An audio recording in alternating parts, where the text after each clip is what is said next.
오늘 예수님의 산상수훈의 8복 중에 6번째 복입니다. 그 복은 마음이 청결한 복입니다. 마음이 청결한 자는 복이 있나니 그들이 하나님을 볼 것이다 라고 말씀하고 있습니다. 여기서 하나님을 본다라고 말씀하고 있는데요. 여기서 본다라는 원어의 의미를 보면은 눈으로 본다라는 의미가 아니라 안다, 경험한다, 느낀다라는 의미가 있습니다.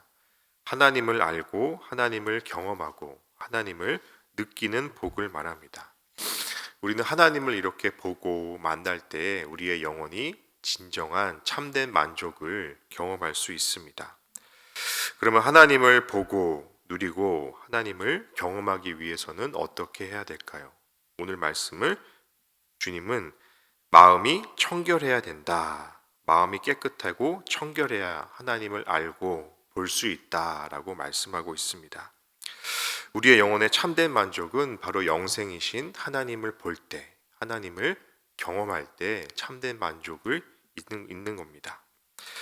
우리의 손에 의식주 모든 것을 다 가졌다 하더라도 영혼의 주인이신 하나님을 보지 못한다면, 하나님을 만나지 못한다면 우리는 계속해서 목마른 갈증 가운데 살아가게 됩니다. 그러나 영혼의 참된 주인이신 하나님을 만나게 될 때 우리는 내 내면 안에서 참된 만족을 경험하고 누리게 됩니다. 그래서 마음이 청결한 자는 복이 있다. 하나님을 볼 것이다 라고 말씀하고 있습니다. 마음이 청결해야 된다라고 말을 하셨는데 역으로 생각해 보면 우리의 대부분 사람들의 마음이 청결하지 않다라고도 생각할 수 있습니다. 우리는 어떻습니까? 이 지금 내 마음의 상태를 들여다보면 내 마음이 청결합니까? 아니면 무언가 뿌옇고 얼룩이 져서 더러운 상태입니까? 그래서 마음에 얼룩이 많이 져서 하나님을 볼 수 없는 상태는 아닙니까? 무엇 때문에 마음이 흐려지고 무엇 때문에 마음이 더러워졌을까요? 그것은 죄 때문입니다. 이 죄를 보려면 죄의 근본인 아담의 죄를 먼저 봐야 됩니다. 아담과 하와, 첫사람인 아담과 하와는 처음에 에덴 동산에서 하나님과 자유롭게 소통했습니다. 하나님을 보고 싶을 때 보고, 만나고 싶을 때 만나고, 거리낌이 없었습니다. 하나님이 그들과 손잡고 동산을 거니셨다고 성경은 말씀하고 있습니다. 그들은 하나님에게 말하고, 또 하나님은 그들에게 말하고 명령하고, 이것이 너무나 자연스러웠습니다. 그러나 죄 짓고 난 이후에는 이 모든 것이 단절되고 끊어졌습니다. 이 죄의 속성 중 하나는 교만입니다. 뱀이 하와에게 이렇게 말하죠. 네가 그 선악과를 먹는 날에는 네 눈이 밝아져서 선악을 분별하게 되고 하나님과 같이 되게 된다. 그래서 하나님이 먹지 말라고 한 것이다. 하와가 그 유혹에 넘어가서 그 교만하려는 유혹에 넘어가서 죄를 짓게 됩니다. 바로 이 죄는 내가 그 하나님의 자리에 앉으려 하고 하나님의 자리에 높아지려 하고 하나님과 같아지려고 하고 하나님의 말씀을 지키며 사는 것이 너무나 불편하고 거추장스러워서 하나님을 버리고 내가 하나님과 같이 되려고 하는 것이 바로 교만인 것입니다. 그래서 하나님을 버리고 선악과를 먹고 하나님과 같이 되려는 시도가 죄가 된 것입니다. 우리 인생에서 하나님을 버리고 하나님을 제거해 버리고 내가 주인이 되면 우리는 하나님을 볼 수가 없습니다. 하나님을 볼 필요가 없으면 하나님을 보지 못하면 내가 주인이 돼서 내가 원하는 대로 내가 원하는 가치 세상의 가치대로 이끌려서 살아가게 됩니다. 결국 이 목이 곧은 교만, 내 인생에서 하나님 앞에 무릎 꿇지 않고 내가 내 마음대로 하려는 이 교만, 겸손하게 엎드리기 싫어하는 그 교만, 이 교만 때문에 우리의 마음이 청결하지 못하고 하나님을 보지 못하게 막는 것입니다. 그래서 하나님은 마음을 청결하게 하라고 말씀하시면서 너의 마음에 죄를 제거하라, 교만을 제거하라. 그러면 우리는 깨끗한 마음으로 마음이 청결해져서 하나님을 볼 것이다 라고 약속하고 말씀하십니다. 그렇게 하나님을 볼 때 우리의 영혼에 온전한 만족과 참된 행복이 찾아올 수 있다라고 말씀하는 겁니다. 또 마음이 청결한 상태는 어떤 상태이냐? 바로 마음이 나뉘어지지 않은 상태입니다. 즉 분심이 일어나지 않은 상태를 청결한 상태라고 말합니다. 하나님께서 가장 싫어하시는 것, 10계명 중에서 제1계명 가장 먼저 나오는 것이 바로 우상을 절대로 섬기지 말라라고 하신 명령입니다. 그 우상이 무엇입니까? 어떤 형상을 말합니까? 아닙니다. 하나님 대신에 하나님 자리에 앉아 있는 어떤 것을 말합니다. 하나님 대신에 내 마음을 차지하고 있는 것, 내 마음이 나뉘어져서, 내 마음이 찢겨져서 내 마음에 하나님은 사라지고 그 사라진 마음에 찾아와 있는 것, 내 마음을 지배하고 있는 것, 내 마음을 여러 가지 갈래로 나누고 내 마음이 하나님으로부터 나뉘어져 있는 상태, 그것이 바로 우상입니다. 그래서 신명기 말씀 6장에서 하나님께서는 그런 우리의 마음의 상태를 아시고 이렇게 명령하십니다. 너는 마음을 다하고 뜻을 다하고 힘을 다하여 내 하나님 여호와를 사랑하라 라고 명령하십니다.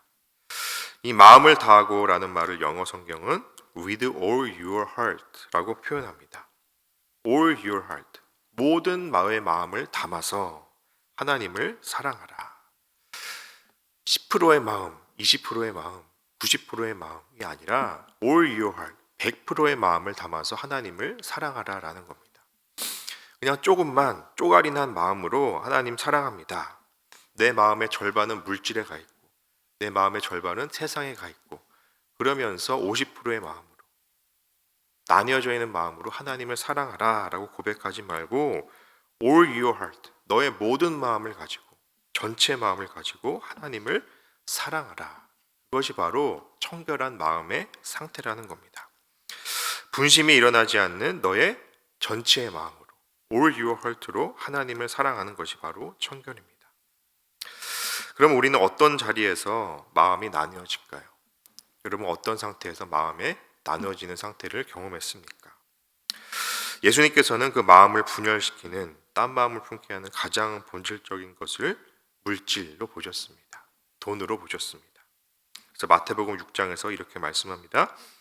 한 사람이 두 주인을 섬길 수 없나니 사람이 하나님과 재물을 겸하여 섬길 수 없느니라. 돈이 물질이 주인이 된다는 겁니다. 한 사람이 두 주인을 섬길 수 없다. 사람이 하나님과 재물을 겸하여 섬길 수 없다.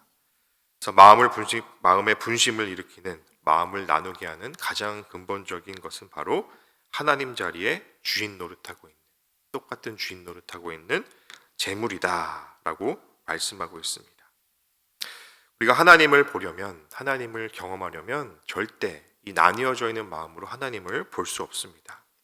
내 영혼이 나뉘어져 있는 마음으로 하나님을 볼 수도 없고 만날 수도 없습니다. 특별히 물질 때문에 내가 더 가지지 못해서 염려하시는 분들, 이 염려가 염려로 그치지 않습니다. 물질 때문에 염려하게 되면 자기 연민이 다가옵니다. 자기 연민이 생기게 되고 내가 좀 더 가졌어야 되는데 자신감이 떨어지고 사람들의 앞에 나서는 것도 두렵게 됩니다. 그 물질 때문에 물질이 주인이 되어서 내 시선이 삐딱하게 자꾸 변화되게 됩니다. 그러다 보면 하나님을 제대로 볼 수 없게 되는 지경까지 이르게 됩니다. 이렇게 물질은, 재물은 우리의 마음을 나뉘어지게 한다. 그래서 우리는 물질을 버리고 하나님으로 내 마음을 채워야 된다라고 말씀하십니다. 그래서 예수님이 그 분심을 해결할 수 있는 방법으로 마태복음 6장에서 계속해서 이렇게 말씀하십니다. 너희는 먼저 그의 나라와 그의 의를 구하라. 그리하면 이 모든 것을 너희에게 더하시리라. 이 말씀에서 가장 중요한 단어는 먼저입니다. 먼저. 너희는 먼저 그의 나라와 의를 구하라. 먼저 그의 나라와 그의 의를 구해라. 우리 기독교는 마음을 비우라고 말합니다. 동일하게 불교도 마음을 비우라고 말합니다. 그런데 기독교와 불교의 차이점이 있습니다. 불교는 끊임없이 비우라고 말합니다. 집착하지 말고 너의 마음을 비우라. 집착을 버리면 도에 이른다. 그런데 그 다음이 문제입니다. 불교는 그 마음을 비우게 하고 무엇을 채워야 할지, 내 빈 마음에 어떤 것으로 채워야 할지 그 해결책을, 정답을 제시하지 않습니다. 그러나 기독교는, 우리 하나님의 말씀은 마음을 비우라고 하지만 그 비운 이후에 해결책이 있습니다. 비워진 마음에 바로 하나님의 말씀을 채우라. 성령으로 채우라. 말씀과 성령으로 채우라. 그것이 먼저 하나님의 나라와 의를 구하는 것이다 라고 해결책을 분명하게 제시하고 있습니다. 내 마음은 하루에도, 한순간에도, 1분 1초에도 내 마음에 수만 가지, 수십 가지 생각이 왔다 갔다 하는 것이 바로 내 마음입니다. 내 마음을 비우는 순간 다른 것이 계속 채워집니다. 내 생각을 버렸다고 했는데 다른 염려가 계속해서 떠올라지고 다른 욕심으로 내 비워진 마음이 채워지는 것이 사람의 마음입니다. 그래서 다른 것이 침투하지 못하도록, 다른 것이 채워지지 못하도록 먼저 하나님의 나라와 의를 구하라. 먼저 하나님의 말씀과 성령을 구하라 라고 말씀하시는 겁니다. 우리의 마음이 분심이 있습니다. 우리의 마음에는 하나님이라는 방도 있고, 자녀의 방도 있고, 염려의 방도 있고, 소유의 방도 있고, 걱정의 방도 있고, 욕심의 방도 있습니다. 이렇게 여러 갈래로 나뉘어진 마음이 나눠져 있지만 우리는 그 마음을 하나로 모아서 100%의 마음으로 언제나 하나님을 구해야 되겠습니다. 그래서 하나님이 기뻐하시는 그의 나라와 의를 구하라고 말씀하고 있습니다. 물질도 그렇습니다. 우리가 물질을 더 벌려하고 더 채우려 하고 그 전에 내게 주신 물질을 먼저 어떻게 사용할지, 하나님의 나라와 의를 위해서 내게 주신 물질을 어떻게 사용하면 좋을지 이걸 고민하셔야 됩니다. 그러면 내 마음이 물질에서부터 자유하게 되고 계속해서 하나님의 나라와 의를 최우선순위로 삼는 신앙생활이 되게 됩니다. 말씀을 맺겠습니다. 마음이 청결한 자는 복이 있나니. 어떤 복을 받습니까? 하나님을 볼 것입니다. 하나님을 볼 것입니다. 우리는 하나님을 보려고, 하나님을 알고 경험하려고 이 자리에 나와 있습니다. 그러면 우리가 구할 것은 마음이 청결한 것을 구해야 됩니다. 오늘 말씀은 마음이 청결한 자가 하나님을 보고 알고 경험할 것이다 라고 약속하고 있습니다. 하나님을 볼 수 있는 길, 하나님을 경험할 수 있는 길은 마음이 청결한 상태입니다. 우리의 마음의 청결을 방해하는 죄, 내 안에 교만한 죄, 내가 주인이 되고 하나님의 자리에 앉으려 했던 그런 교만의 죄를 뉘우치고 회개하십시오. 그리고 마음을 세상에 뺏겼던 마음이 나뉘어졌던 마음, 그런 마음도 회개하십시오.